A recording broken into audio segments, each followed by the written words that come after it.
नमस्कार दोस्तों, मैं अरुण कुमार पटेल अपने YouTube channel share market Myntra में आपका स्वागत करता हूं। दोस्तों, आज के वीडियो में बात करेंगे एक ऐसी कंपनी के शेयर के बारे में जो एक बड़ी ग्रुप ऑफ कंपनी से बिलोंग करती है। पेरेंट कंपनी के रिसोर्स की मदद से बहुत बड़ा प्लान करने की कोशिश कर रही है। यदि ऐसा सक्सेस हो जाता है तो यह कंपनी इतिहास रच देगी, क्योंकि इस स्ट्रेटजी से बहुत कम समय में यह मार्केट लीडर बन सकती है। यह कंपनी एक प्लानिंग फेज में है। दोस्तों, इस वीडियो में इसी के बारे में डिटेल डिस्कशन करेंगे। यदि किसी कंपनी के पास बहुत अच्छा रिसोर्स और बहुत अच्छा पैसा है तो यह कंपनी एक्सप्लोजिव ग्रोथ के लिए अपने रिसोर्स और पैसे का इस्तेमाल करके कम समय में मार्केट शेयर और मार्केट कैप्चर कर ले सकती है, और इसके लिए कंपनी द्वारा कुछ एग्रेसिव कदम उठाए जा रहे हैं, जैसे कि एग्रेसिव प्राइजिंग, यानी जब भी कंपनी अपना सर्विस लॉन्च करेगी तो सस्ती सर्विस प्रोवाइड करेगी या free of cost service provide करेगी, जिस कारण बहुत कम समय में बहुत बड़ा मार्केट कैप्चर कर लेगी। इसके अतिरिक्त टेक्नोलॉजी पर बहुत ज़्यादा इन्वेस्टमेंट कर रही है, जिससे टेक्नोलॉजी का यूज करते हुए कौन सी सर्विस चाहिए जानने के बाद उस सर्विस को मिनिमम कास्ट पे उस कस्टमर को प्रोवाइड करेगी और उस कस्टमर का एक्वायर अपनी कंपनी में कर सकेगी। इसके अतिरिक्त कंपनी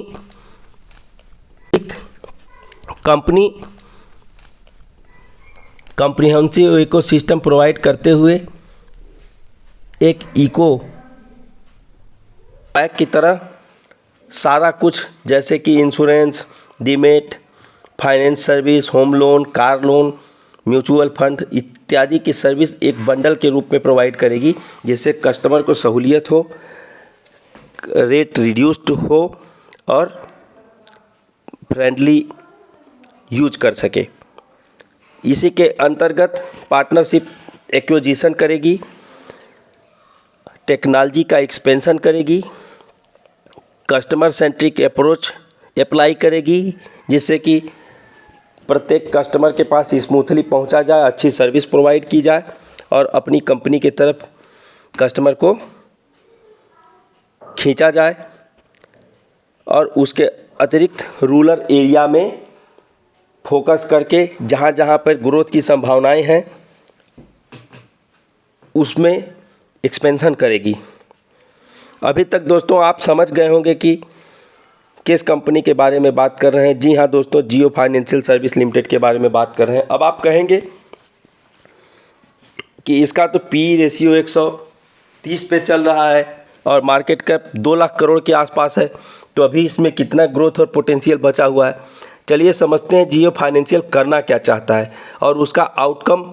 क्या हो सकता है और उसकी वजह से उसको मार्केट शेयर कैसे मिल सकता है। अगर हम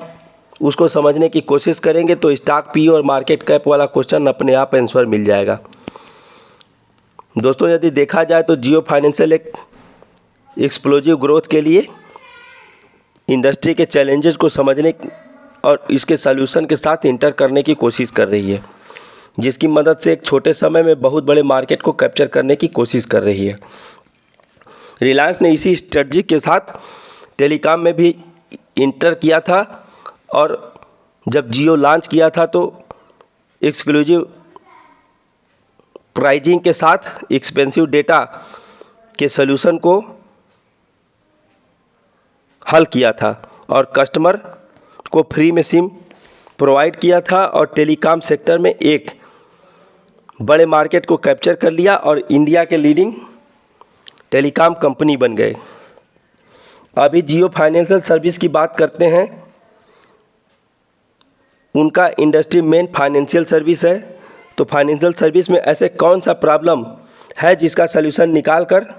वो इस इंडस्ट्री में इंटर करना चाहते हैं। और अभी आप देखेंगे कि जो कंपनी फाइनेंशियल सर्विस प्रोवाइड करने का प्लान कर रहा है उसका एक बहुत बड़ा हिस्सा लोन बिजनेस है और उसमें भी अनसिक्योर्ड लोन का बहुत अधिक डिमांड है, क्योंकि वहाँ पर अनसिक्योर्ड लोन बहुत सारे लोगों को चाहिए, लेकिन अनसिक्योर्ड लोन देने वाली कंपनियाँ बहुत लिमिटेड हैं और मुख्य बैंकों के द्वारा अनसिक्योर्ड लोन मिलना बहुत ही मुश्किल है। इसीलिए लोग अनसिक्योर्ड लोन के लिए एनबीएफसीज के पास जाते हैं, जैसे कि बजाज फाइनेंस, मुथूट फाइनेंस इत्यादि कंपनियों के पास। और अभी एनबीएफसीज के लिए सबसे बड़ा चैलेंज इंटरेस्ट रेट और ईएमआई कास्ट का है, क्योंकि लोन लेने वाला यह देखता है कि कौन सा एनबीएफसी कम इंटरेस्ट रेट पे और कम ईएमआई पे लोन प्रोवाइड कर रहा है, और लोग उसी एनबीएफसी से लोन लेना चाहते हैं जिसका इंटरेस्ट रेट और ईएमआई सबसे कम हो। तो अभी अगर लोन के ऊपर जो इंटरेस्ट चार्ज किया जाता है, यदि उसको रिड्यूस करना है तो वो कौन कौन सा प्रॉब्लम फेस करना पड़ेगा और उसको जियो कैसे सॉल्व कर रहा है, इसको आगे समझते हैं। यदि एनबीएफसी की बात करें तो आप अपने को ये लोन कैसे रिड्यूस करेंगे और इनके लिए इनको क्या करना होगा, और ये भी समझना होगा कि चूंकि एनबीएफसी कम रेट पे बैंकों से पैसे को बारो करते हैं और मार्केट में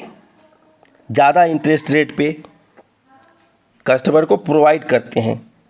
और इसी रेट ऑफ इंटरेस्ट में इनकी अर्निंग होती है। अब दोस्तों, रिलायंस जियो के पास एडवांटेज ये है कि इनके पास लगभग 2 लाख करोड़ का कैपिटल खुद का है, और जिस पे इनको रेट ऑफ इंटरेस्ट नहीं देना पड़ेगा, जबकि बाकी एनबीएफसी जैसे कि बजाज फाइनेंस, मुथूट फाइनेंस या अन्य कंपनियां हैं जिनको कंपनी से लोन, अन्य कंपनियों को बैंकों से या अन्य माध्यमों से लोन लेना पड़ता है और उस पे काफ़ी मोटा रेट ऑफ इंटरेस्ट देना पड़ता है, जबकि जियो के साथ ऐसा नहीं है। तो इसलिए इस कंपनी के पास ज़्यादा एडवांटेज है,